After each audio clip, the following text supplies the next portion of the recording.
So that I've had somebody figure this out to some degree about the prophecy that I'd give a few days ago. Understand that I had to give this in a very short period of time because they actually have a means of protecting these satellites.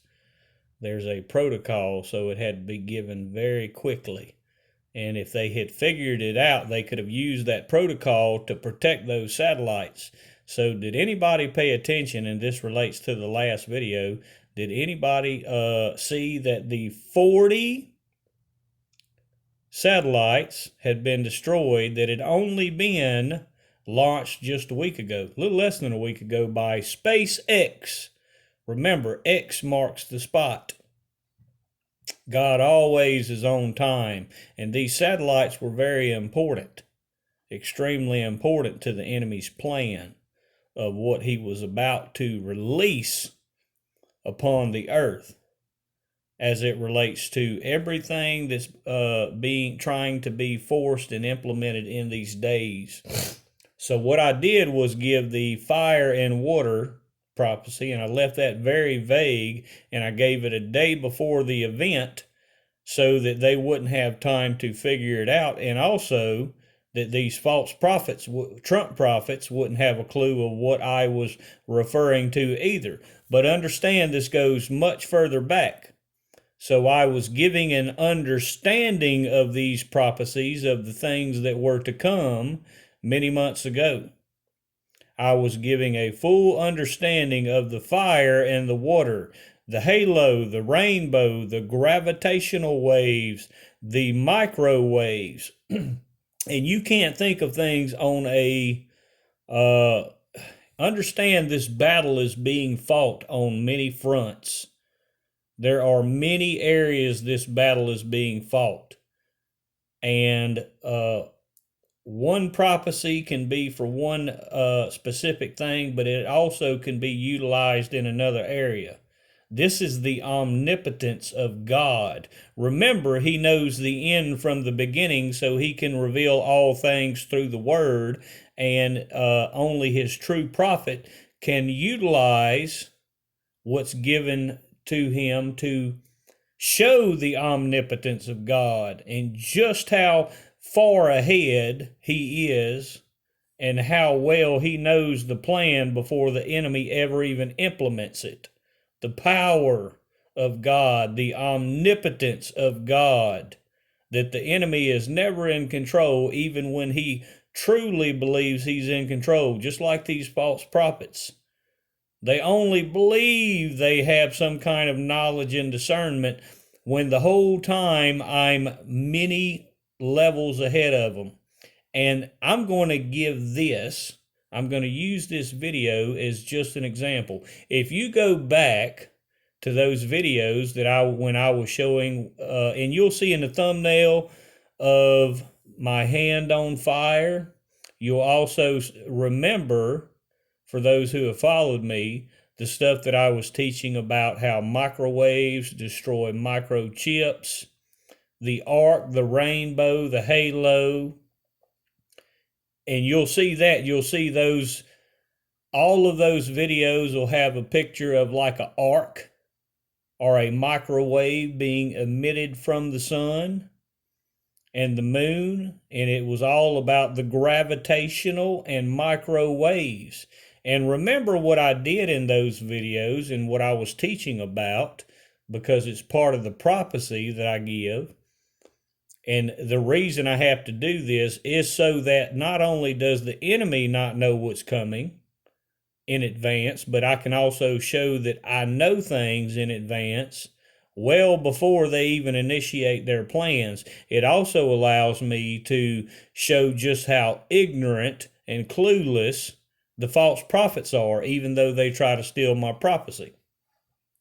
So in one of those videos, and I'm going to use this as an example, understand that 49 of those satellites were launched. There were 49 satellites launched, and 40 of them were destroyed. And when you go back to that video where I talked about, gravitational waves and microwaves. But I want to refer you back to the one where I talked about the gravitational waves and what I said about Isaiah chapter 43, verse 19. Very specifically, I want to give you that one. Isaiah chapter 43, verse 19. And when I tell you this is minute, I can't even begin to fully explain just how minute this is compared to what I fully know, the things that I fully know. But this is why way back I gave that very specific verse, about the waters in dry places, waters in the desert, as it relates to fire and water. How can fire also be water? Because it is part of gravitational and micro waves. So this is what I'm going to show you. And again, this is a small, tiny fragment of the knowledge that I have, the things that I understand. So if you go to Isaiah 43, verse 19, you'll see that 43, remember, 43, he's going to do a new thing. There were 49 satellites that were launched just under a week ago. Now it destroyed 40 and left 9.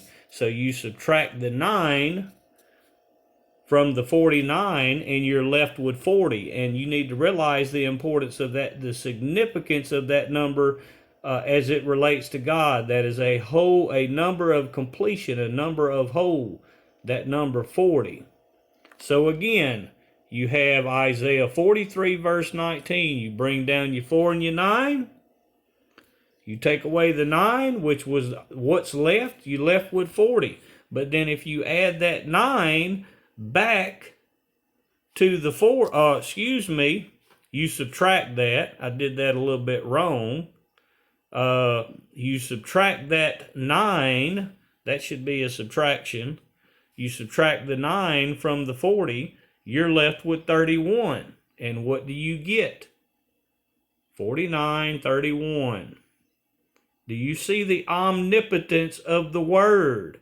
And the problem is with these false prophets, they were not there to witness when these things were being written down. They have no discernment of the meaning of God's full omnipotence. They don't fully understand that what was written truly means he revealed the end from the beginning. And again, this is a fragment, people. Remember, 49 satellites minus 9, 40 were destroyed. You subtract another 9, you get 31. Isaiah 43, 19. They have no idea the sheer omnipotence of God. And as a prophet, I can tell you for certain these false prophets if only they had a clue, if only they truly had a clue what it means to be a true prophet of God, it would explode their minds. They would most certainly fear or have a true fear of the Lord, which they clearly do not. So that's just an example. So understand that these microwaves and gravitational waves destroyed 40 of the 49 satellites that were launched by SpaceX. Remember, X marks the spot. God never misses his target. He never misses his target, and he's always on time. They launched these less than a week ago, and it was part of the enemy's plan, and see that he foiled the enemy's plan just as he states in Scripture. No weapon formed against me shall prevail, just as Scripture states. All he has to do is know that you are in the Word, his holy Word, and that you're standing in your conviction, and he fights the battle. He has ones that are here that will fight the battle. All you have to do is show him that you stand in your convictions, in your faith and beliefs. God bless.